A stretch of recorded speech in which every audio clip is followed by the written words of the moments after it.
한국전쟁 당시 김포의 한 마을.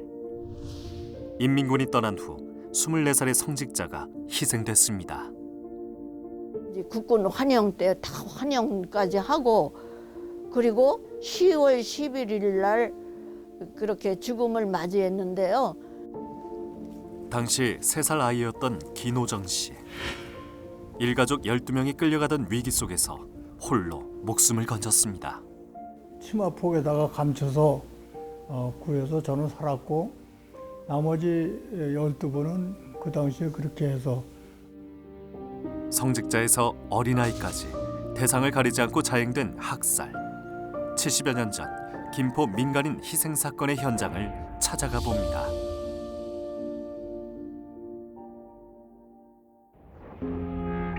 경기도 서북부 한강 하구에 위치한 김포시.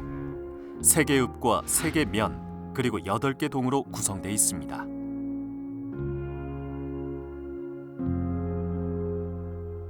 넓게 펼쳐진 김포 평야와 강과 운하로 둘러싸인 지형을 가진 김포시는 현재까지 곡창지대로서의 명성을 이어오고 있는데요. 최근엔 한반도 남과 북, 내륙과 해양을 연결하는 복합 관광지 역할까지 하고 있습니다. 한국전쟁 당시 중학생이었던 송혜숙 씨. 전쟁 초기 혜숙 씨 둘째 오빠는 의용군에 차출돼 행방불명됐습니다. 인민군 점령기가 끝나고 김포가 수복되자 고천면에서 선교 활동을 하던 첫째 오빠마저 치안대에 희생됐습니다. 무엇이 천주교 교리를 가르치던 24 선교사를 죽음으로 내몰았을까요? 공산당 들어오는 것도 다 보고, 다 그 공산당을 비방하고 거기 빠져서는 안 된다. 그리고 제자들한테 가르치면서 이제 국군 환영 때 다 환영까지 하고, 그리고 10월 11일 날 그렇게 죽음을 맞이했는데요. 큰오빠 송혜붕 선교사는 한국전쟁 이전 천주교 고촌 공소를 설립한 뒤 야학을 열어 선교와 교육 활동을 함께했습니다. 당시 공소는 아이부터 노인까지 배움에 목말랐던 가난한 이들의 학교가 되어주었습니다. 인민군 점령기에도 선교 활동은 계속됐고 9월 말 국군이 지역을 수복하자 송 선교사는 치안대에게 연행됐습니다. 세상이 험상궂고 그러니까 뭐 일 보던 사람도 다 끌려가고, 뭐 제자들도 끌고 가고 막 그러니까 피하라고 그래갖고 저기 제자들이 좀 피해하고 이제 선교는 나중에 하시라고 아마 권했나 봐요. 근데도 그냥 가만히 있을 수가 없으니까 또 제자들 잡혀가면 그것도 어떻게든지 안 잡혀가게 하려고 그렇게 움직였는 것 같아요. 면사무소 양곡 창고에 구금됐던 송 선교사는 이틀 후 천등고개에 끌려가 학살당했습니다. 당시 희생자 행방은 알려지지도 않은 채 사건의 진상이 묻히고 말았는데요. 이듬해 연합국 일원으로 참전한 벨기에군이 마을에 주둔했고 혜숙 씨가 벨기에 병사와 군종 신부에게 오빠의 희생 사실을 호소한 일을 계기로 사건은 재조명됐습니다. 가족들은 이후 김포경찰서에 진정을 냈고 인천지검은 사건을 정식 기소해 당시로서는 드물게 형사재판을 받을 수 있었습니다. 중3이니까 무슨 영어를 통달한 사람도 아니고 그냥 뭐 예스 노 그런 것만 알았을 정도인데, 제가 이제 영어 사전 같은 거 이렇게 옆에다 놓고요 대화를 나눴어요. 같이 서로 그분이 영어를 해서 벨지움 군인이 그래갖고 그 오빠에 대한 걸 말씀했어요. 오빠는 다이도 죽었다고 왜 죽었냐 그래갖고 뭐 하여튼 되는 말 안 되는 말 이렇게 섞어가면서 그래도 통했어요 그 말이. 그래갖고 그 군인들이 그 중령 신부님한테 가서 말씀을 드렸어요. 그래갖고 그 중령 신부님이 얘네들은 가만두면 안 되겠다 그리고 그 결과 송 선교사를 포함한 주민 살해에 가담한 치안대원 및 고촌지서 순경 6명이 살인 및 사체 이육의 혐의로 체포됐고 서울지방법원 인천지원은 이들에게 각각 징역 8년과 5년, 2년을 선고했습니다. 해당 판결로 학살의 불법성이 증명됐고 가족들은 비로소 시신 수습에 나설 수 있었습니다. 묻혀버리고 저희들도 진짜 죽음을 당해서 뭐 저희들도 진짜 씨도 없이 뭐 이 세상에 전파되지 못할 건데 지금까지 저를 살려주신 거는 오빠를 증거하라는 그런 뜻인 것 같아요. 하지만 가해자들은 끝내 법정에서도 정확한 희생지를 밝히지 않았습니다. 결국 2년 만인 1952년 7월 유가족들이 직접 천등곡의 학살지를 찾아 나선 끝에 송 선교사와 그 외 5명의 시신을 찾아냈는데요. 목주와 허리밴드 등 평소 사용하던 물품도 함께 발견됐습니다. 송 선교사의 유해는 주변 동산에 감매장됐다가 가족 선상과 김포 성당 묘지를 거쳐 현재 고촌 성당 동산으로 안장됐습니다. 남자 고무신 한 짝이 여기 있대. 그래서 이제 그걸 뭐랄까 증거로 이렇게 거기 근처를 팠어요. 파기 시작했는데 거기 딱 6명이 있었어요. 그래갖고 세상에 정말 운이 좋은 거죠.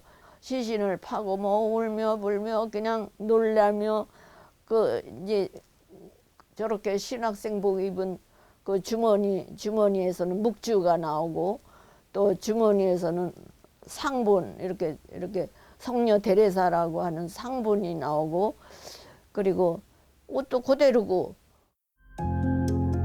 한국 전쟁기 당시 고천면에서는 수복 이후부터 시작된 민간인 학살이 일사후퇴 시기까지 이어졌습니다. 특히 일가족이 희생된 경우도 적지 않았는데요. 당시 향산리에 살던 김호정 씨 가족도 일가족 12명이 한꺼번에 묶여 면사무소 양곡 창고로 끌려간 뒤 목숨을 잃었습니다.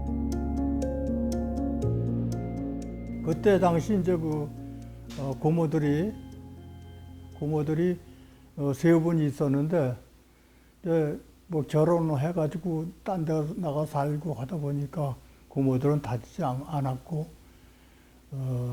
이제 이 동네에 거주하고 있는 우리 가족 12명만 그러니까 나까지 13명이죠. 그래서 저는 이제 양 할머니가 저를 이제 치마폭에다가 감춰서 구해서 저는 살았고 나머지 12분은 그 당시에 그렇게 해서. 당시 3살이던 노정 씨는 가족들이 연행되는 와중에 친척 할머니 덕에 화를 면할 수 있었지만 2살배기 사촌 여동생까지 포함된 나머지 식구들은 모두 연행됐고 천등고개에서 학살당했습니다. 우리 엄마 이렇게 얼굴 보면 나가 좀 약간 닮은 것도 같아. 내가 보면 내 얼굴이 우리 엄마 얼굴에 조금 있어요. 내가 이렇게 보게. 가족의 기억을 떠올릴 수 있는 유품으로는 어머니의 사진 한 장이 유일합니다. 우리 엄마 그때 임신해가지고 임신 한 7, 8개월 정도 됐대요.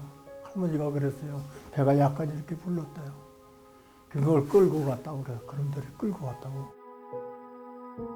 가족을 잃은 상처를 견뎌온 70여 년의 시간. 어머니의 품이 그리울 때면 노정 씨는 가족을 향한 편지를 써보며 그리움을 달래보곤 합니다.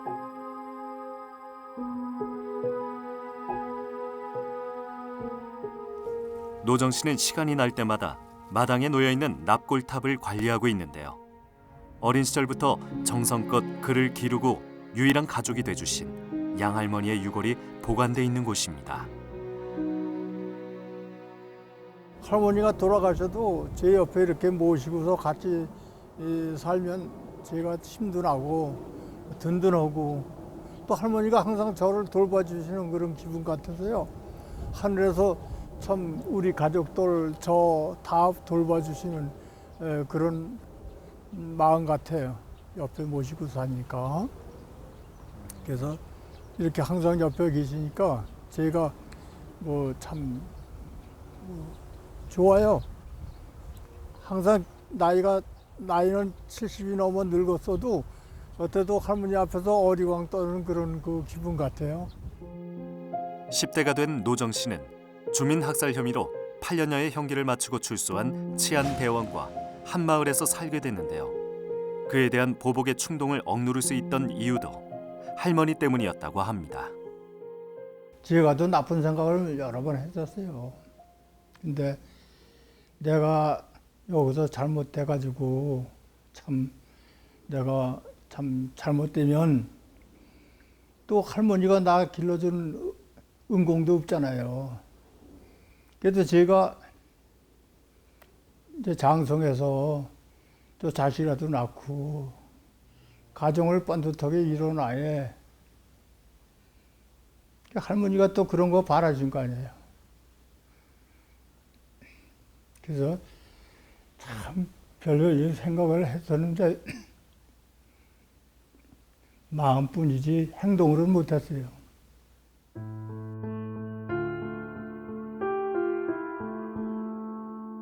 국군 수복 이후 고천면의 여러 주민들은 인민군에 부역했다는 혐의를 받고 치안대원에게 연행됐습니다. 이들은 고천지소로 끌려가 면사무소 양곡 창고에 수십 명 단위로 갇혔는데요. 그 과정에서 구타와 함께 참혹한 고문이 벌어지기도 했습니다. 진실화해위 조사 과정에서 당시 양곡 창고 인근 주민들이 치안대에 연행된 사람들이 고문당하는 비명소리를 들었다는 진술도 확보했는데요. 전깃줄에 손이 묶인 채 거꾸로 매달려 물고문이 자행됐다는 목격담도 이어졌습니다. 김포시 고천읍. 현재는 김포시 상하수도 사업소가 들어선 천등곡의 자리입니다.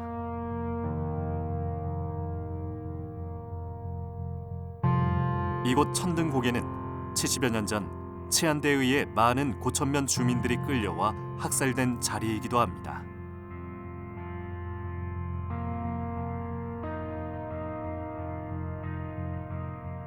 송혜붕 선교사가 희생된 지 2년 후 가족들은 천등고개에서 송 선교사를 포함한 일행 6명의 시신을 수습할 수 있었습니다.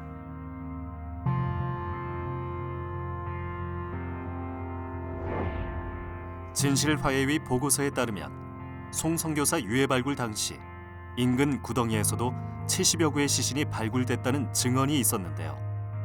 이미 알려진 희생자 외에도 많은 주민들이 목숨을 잃었다는 사실을 말해주는 대목입니다. 우리는 6명 죽인데 죽였다니까 다른 타인의 시신이니까 물론 그걸 어떻게 벌려놓고 어떻게 할 수가 없으니까 우리가 어떻게 거둘 수도 없고 그러니까 흙으로 덮었어요. 남은 가족들은 희생된 이들의 시신을 찾아 나설 엄두도 내지 못했던 상황이었습니다.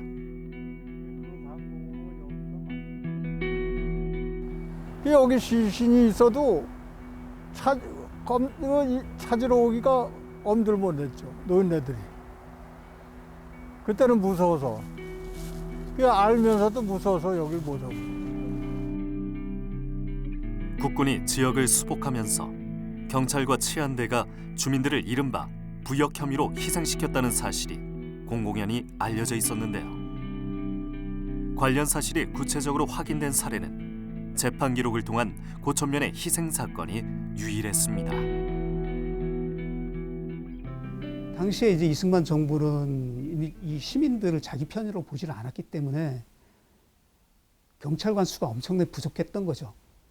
그걸 이제 탄압하는 체계였기 때문에 그래서 자기들이 협조할 수 있는 청년들을 각 지서별로 이제 한 20-30명 정도를 기본 동력으로 하고 그 위에 그 사람들이 무장을 할 수 있는 사람들이죠. 그리고 마을 청년들을 거기에 붙여서 뭐 면 단위로서 한 100여 명 정도 단위가 움직이지 않았나 이렇게 생각이 됩니다. 그런 구조를 갖고 있는데요. 이제 이 마을 청년들이라는 게 사실 경찰관들이야 후퇴했다가 오른 사람들이고 누가 부역했는지도 모르지만 마을 사람들은 인민군 점령기 때 그대로 살던 사람들이 다시 수복되면서 그대로 그 사람들이라는 거죠. 인천광역시 서구. 현재는 행정구역상 인천광역시와 김포시 경계에 있지만 한국전쟁 당시 김포군 검단면과 감정리가 이웃해 이른바 옹주물로 불리던 동네였습니다. 하동정시 집성촌으로 20여 가구가 살던 동네는 오랜 세월을 지나며 공장지대로 변해 당시 마을 흔적은 찾아볼 수 없었습니다. 70여 년 전 이곳 역시 수복 이후 불어닥친 학살의 광풍을 비켜가지 못했습니다. 당시 옹주물의 정씨 일가 54명이 끌려가 희생됐는데요.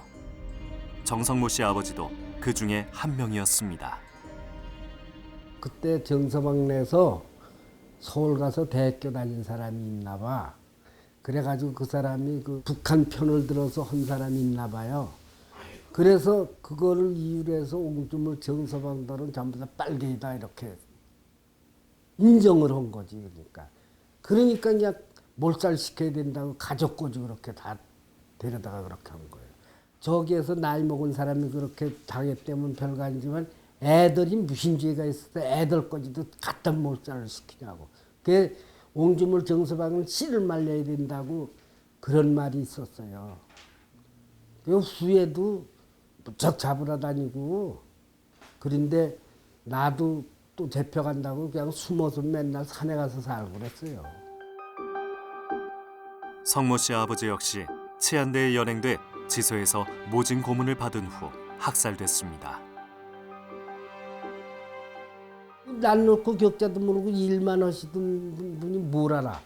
그래서 저 고모가 그러니까 아버지의 고모님이 요 양천면 성모리에 살았어요. 잘 사셨어. 그 거기 가서 일해주고 가을에 있는데 찾으러 다니고 이제 하다가 나중에 저기 하니까는 거기서도 너가 무슨 죄가 있냐. 집에 가면 되지 그래.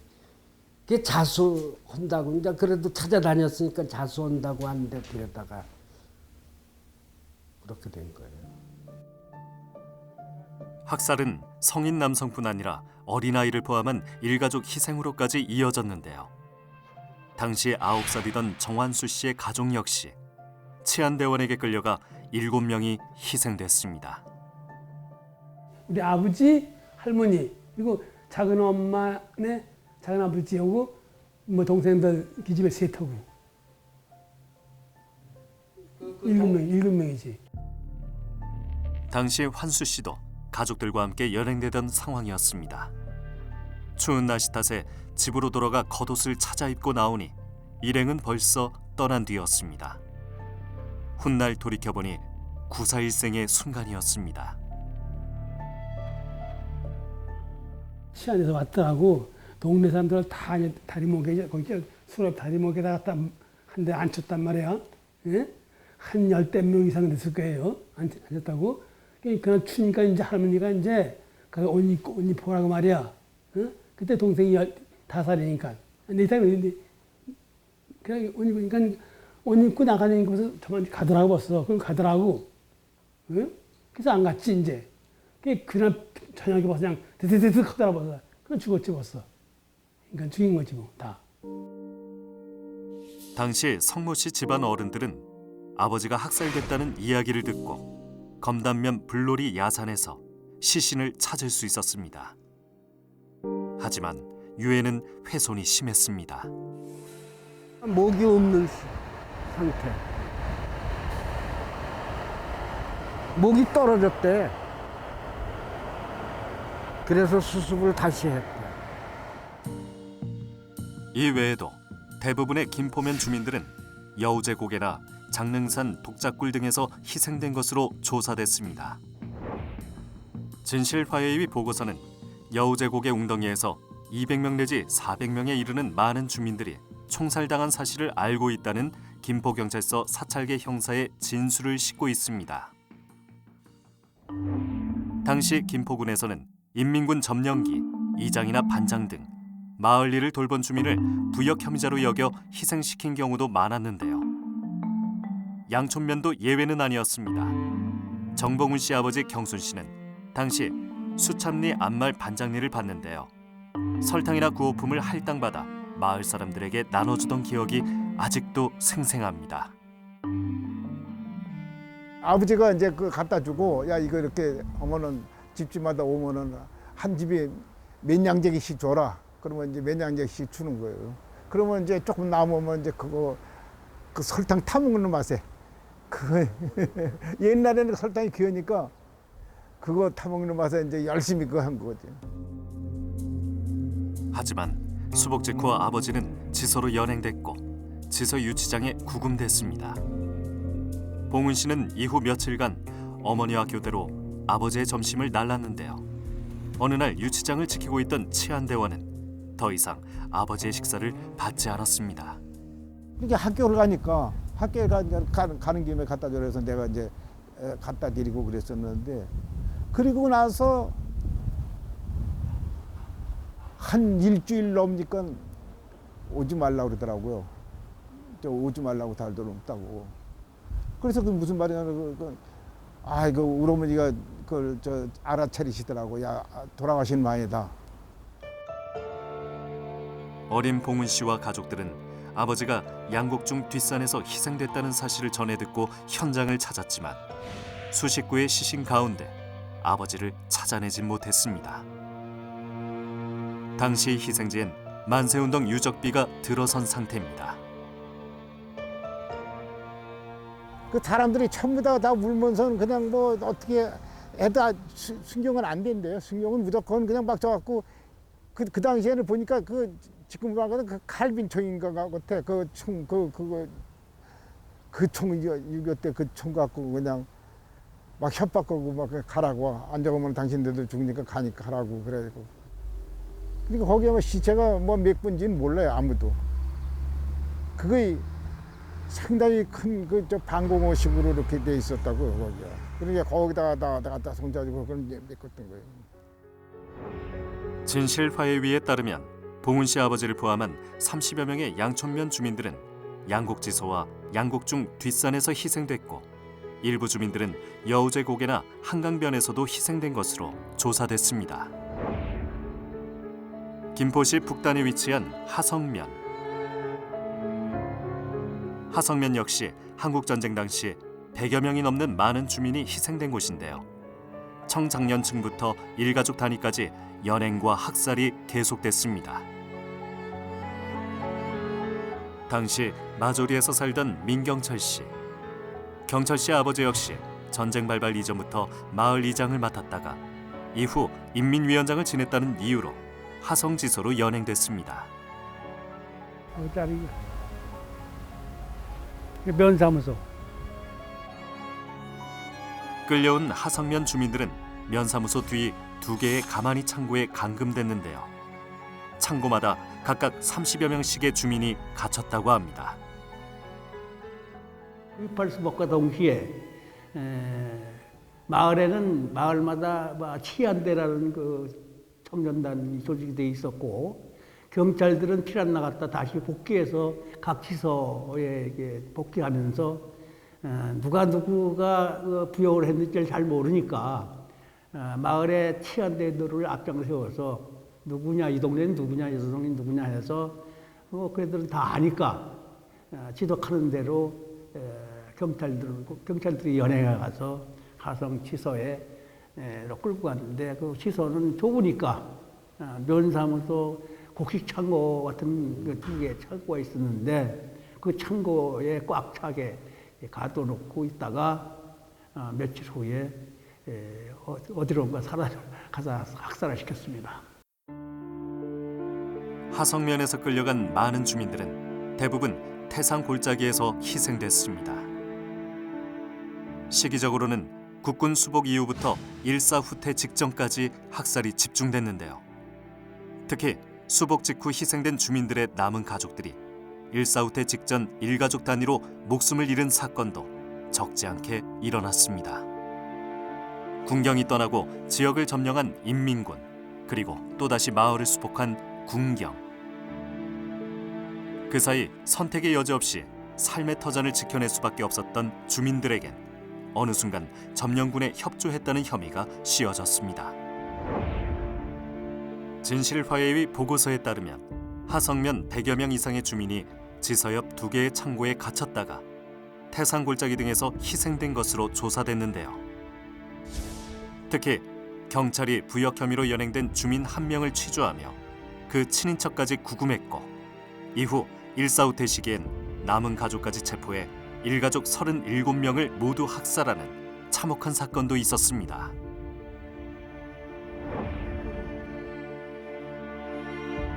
학살 당시 태산골짜기 희생자 유해는 거의 수습되지 못했는데요. 지난 2001년 목장 확장 공사 중 하성면 희생자의 것으로 보이는 유골과 유품 등이 발굴됐고 몇몇 유족을 중심으로 합장묘를 만들어 이후 매년 10월경 위령제를 지내오고 있습니다. 태산공원에 그 옛날에는 목장이었었어요. 그 목장이 이렇게 확장되면서 초지를 이렇게 확보하다 보다가 포크레인으로 치다 보니까 거기에 시신이 유골이 막 나오는 거예요. 그러니까 이 목장 주인이 도로 덮어가지고 그게 입으로 전달이 돼서 부역자들이 끌려간 희생다 이렇게 얘기가 된 거고, 그래서 우리 형을 비롯해서 몇몇 뜻을 모은 사람들이, 희생된 뜻을 모은 사람들이 거기다가 본분을 만들어서 비를 만들어서 오늘날까지 그 제사를 지내고 있습니다. 희생자 개개인의 유해는 찾아내지 못했지만 하성면 유족들은 가끔씩 합장묘를 둘러보며 억울하게 생을 마감한 이들의 넋을 기리고 가족을 잃은 슬픔을 달래고 있습니다.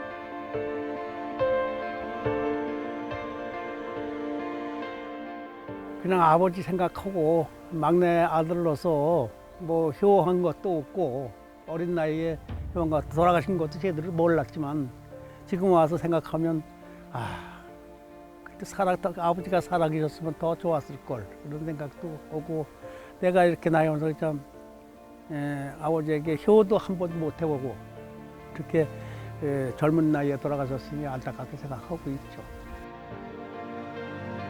진실화해위원회는 경찰의 지휘 감독을 받던 치안대가 민간인을 살해한 행위는 국민 생명에 대한 기본권 침해 행위로 판단했고 국가의 공식 사과와 위령사업 지원 등을 권고했습니다.